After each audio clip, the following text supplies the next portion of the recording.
नमस्कार, आप देख रहे हैं UFT न्यूज और मैं हूं आपके साथ छवि। रीवा स्थित जवान नवोदय विद्यालय में आज दिनांक को पूर्वाह्न 11 बजे राष्ट्रीय शिक्षा नीति 2020 की नीति वर्षगांठ पर विद्यालय के प्राचार्य अरुण कुमार श्रीवास्तव के द्वारा प्रेस कॉन्फ्रेंस का आयोजन किया गया, जिसमें जनपद स्तरीय पत्रकारों ने अपनी मौजूदगी दर्ज कराई। जहां उपस्थित लोगों में विद्यालय के उप प्राचार्य के साथ साथ समस्त शिक्षकगण, अभिभावकों एवं विद्यार्थियों ने भी अपनी सहभागिता की। जवाहर नवोदय विद्यालय के प्राचार्य द्वारा राष्ट्रीय शिक्षा नीति 2020 के बारे में विस्तृत जानकारी दी गई। प्राचार्य ने कहा कि इस नीति के द्वारा 5-3-3-4 का शिक्षा प्रणाली लागू किया गया है। इसकी मूल आत्मा में भावी ग्लोबल सिटीजन तैयार करने पर भी जोर दिया गया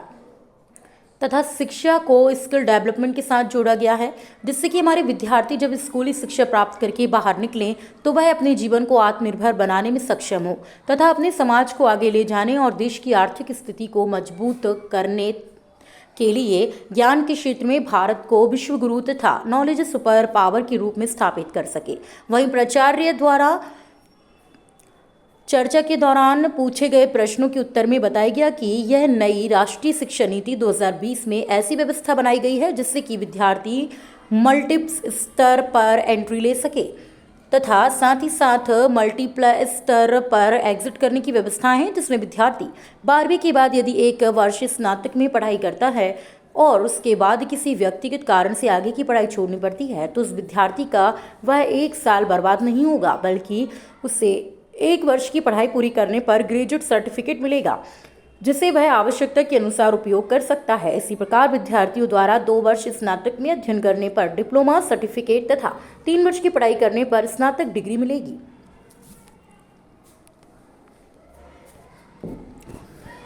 आज की प्रेस कॉन्फ्रेंस रखी गई है। आज की ये जो प्रेस कॉन्फ्रेंस है, ये भारत सरकार की जो नई शिक्षा नीति है, राष्ट्रीय शिक्षा नीति 2020 जी,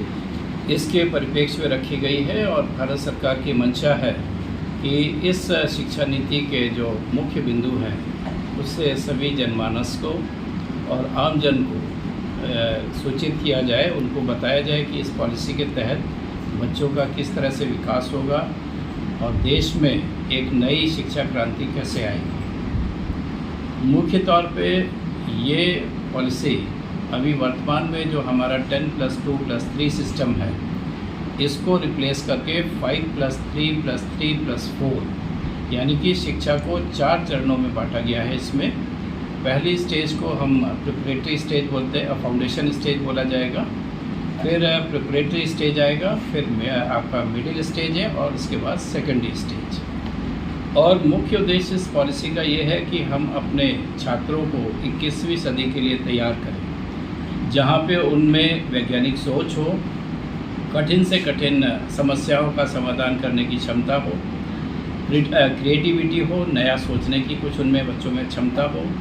साथ साथ कुछ ऐसी स्किल्स भी उनमें डेवलपमेंट हो, स्किल, लाइफ स्किल जिसको बोलते हैं, कि आपसे वो कोऑर्डिनेशन से काम कर पाए, एक दूसरे का ध्यान रखें और मिलजुल के साइंटिफिक टेम्पर को आगे वो बढ़ा पाए। यहाँ पे इसमें फ्लेक्सिबिलिटी दी गई है कि कोई भी छात्र, जैसे ग्रेजुएशन लेवल की बात मुख्य तौर पे है कि मल्टी एंट्री पॉइंट है और मल्टी एग्जिट पॉइंट है। हर एक वर्ष जो भी छात्र पूरा करेगा उसके लिए कोई ना कोई क्रेडिट उसको दिया जाएगा, उसकी मेहनत बेकार नहीं जाएगी। यदि कोई ग्रेजुएशन में 3रे साल में शिक्षा को छोड़ता है, ऐसे केस में बच्चे को 2 साल का क्रेडिट अवश्य मिलेगा और अगर आगे चल के उसके हालात ठीक होते हैं तो वो अपनी ग्रेजुएशन डिग्री को 2 साल 4 साल के बाद भी। साथ ही जोर दिया गया है इसमें कि स्किल एजुकेशन पे बच्चों का ज़्यादा जोर दिया जाए, क्योंकि सरकार चाहती है कि 18 साल की एजुकेशन के बाद बच्चा जब विद्यालय से निकले तो उसके पास कोई ना कोई रोजगार पर ऐसी शिक्षा अवश्य हो कि वो अपने जीवन में सफल हो पाए।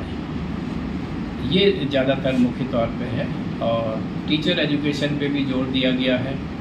और जो शिक्षा का बजट है वो GDP का लगभग 6% बढ़ाने की बात की गई है और सभी की सहभागिता इसमें रहेगी। छात्र होंगे, शिक्षक होगा और अभिभावक, ये सब मिलके बच्चे के सर्वांगीण विकास में कार्यरत रहेंगे।